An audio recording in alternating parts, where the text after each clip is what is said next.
Hello again, and now we are in the course documents section of the work environment course. So I'm just going to review the next upcoming 5 weeks with you, the portion of the course that I will be in charge of. So as you know, you're already in week 1 and you're doing the screencast. You've already done the first one, the course information, and now you're in the course documents one.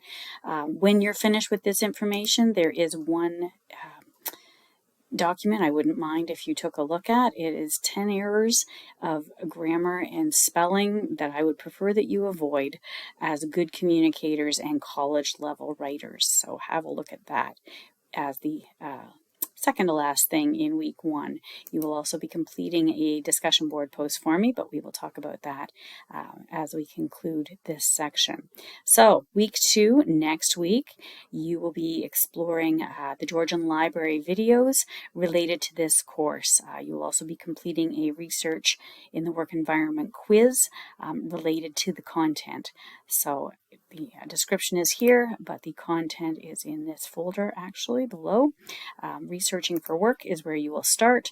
You will view the 4 videos here. And as it says, you can access the library here as well. Once you've completed the 4 videos, or if you need an accessible version of the videos, that is there as well. Once you're finished that, you can come into the quiz. Now, this quiz has I want to say 10 questions. I haven't taken it in a while, but I'm pretty sure it's 10 questions long. It is worth 5% of your grade. Yes, it does have 10 questions. Here they are. And they are taken from a pool of 30. So even if you do the quiz multiple times, you will not always get the same questions, okay? You also will not always have the same answers in the same order. So just to keep it interesting, we actually want you to know the content, not just guess. You are welcome to take this quiz as many times as you like between now and Friday, May the 17th. Your top grade will be your result. Okay, so the highest grade you achieve will be what you get out of the 5% mark available. Okay, so that is next week. Following that, as you see, the weeks are broken down, week 3, 4, 5, and 6. I'm not going to go into great detail about each of them. Week 3 is a document, a memo you will be composing for me. You do need to own the textbook or have access to the textbook for this portion. Okay, it will have its own screencast as shown there. Week 4, again, has its own screencast. At this point, you'll be creating your skill statements, those building blocks of your resume that are so important to employers for you to get a good first impression.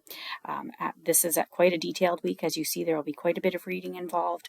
Again, you need to own the textbook by now. And week 5 is an interview that you will take part in.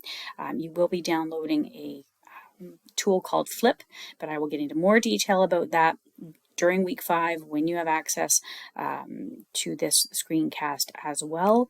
I invite you to explore Flip in week 4, so be prepared. If you've used Flip before, fabulous. You still will need to access it through the link that I provide so that I can see it and it can be recorded as part of your work for this course. The last week that we have together, week 6, will be your first test.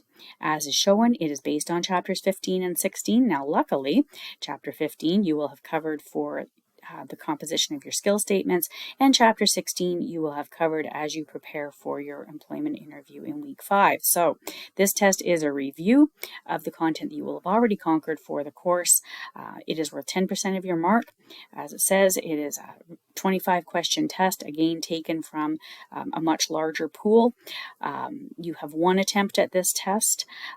You'll have a week to complete it, but you must do it in 1 sitting. It is not timed, but you must once you've started it, you must complete it without Blackboard shutting down. So be prepared for that as you want to plan ahead during week 6 to set specific a time aside for that test. So that is the course outline, the course content as it stands, all available under course documents. As Tara takes over the course in week 7, you will see that she will gradually be adding information to this. that will also affect how gradebook looks. So we'll just go in here for now. The things that I'm responsible for are covered. Once I have marked your work, your grade will appear. Actually, this is in my format, not yours. So let me just click into Student Preview so that you will get to see it the way you will be seeing it. Sorry about that. Should have done this earlier. As you see, the empty grades are there. Once your work is graded, these will fill out. And I will email the class once all work has been graded. For this first quiz, I think it tells you immediately what grade you got, but if it doesn't, you can pop into here, see how you did, and if you're not happy with your mark, you can go back and do it again. All right, so just be aware that those happen. This test number 1, it is also self-marking, so once you've completed your 1 attempt on it, you can come in and see what grade you got there. All right. The other thing I want to talk about, yes, discussion board. Welcome to week 1, getting to know each other. Since we're not going to meet face to face, I would like for you to take a few minutes this week and just say hello to your fellow classmates. I think there's 40 of you in this course. Yeah, that's right, because there's 2 professors and 40 of you. So there's the start of the list. Tell us where you're from. Where's your hometown? Where do you consider home to be if it isn't Georgian Barrie?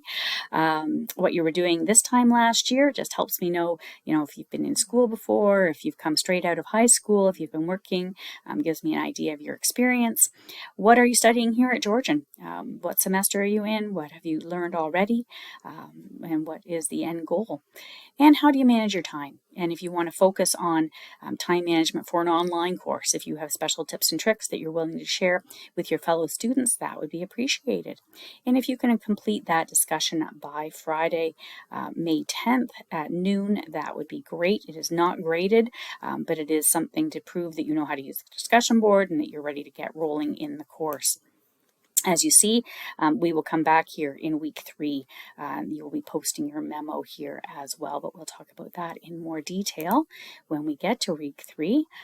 So that is it for this recording, and I look forward to conversing more with you in week 3. We do not have a screencast for week 2. It is pretty straightforward. If you have any questions, as you know, you are welcome to email me here to get in touch. And you will then proceed after next week with the week 3 screencast when you will hear from me again. Thanks for joining the course. If you find that this is not a course that is interesting to you, or that's something that you will find valuable, or if you're unwilling to work in the online environment, that's fine. This is a good time to know. The first week is the time to find out while you still have time to do add drop. Add drop does conclude, I believe, on the 17th of May. You have to have chosen all your courses by then and be participating. If you don't, you can still drop the course after May 17th, but you will not get a refund. Okay, so just be aware of that. That applies to all your courses this semester. I do want you to be happy with the courses that you've taken. So contact me if you have any questions about that. But otherwise, have a lovely week. Please read over the 10 errors that drive me crazy and complete your discussion. Thank you so much for your participation.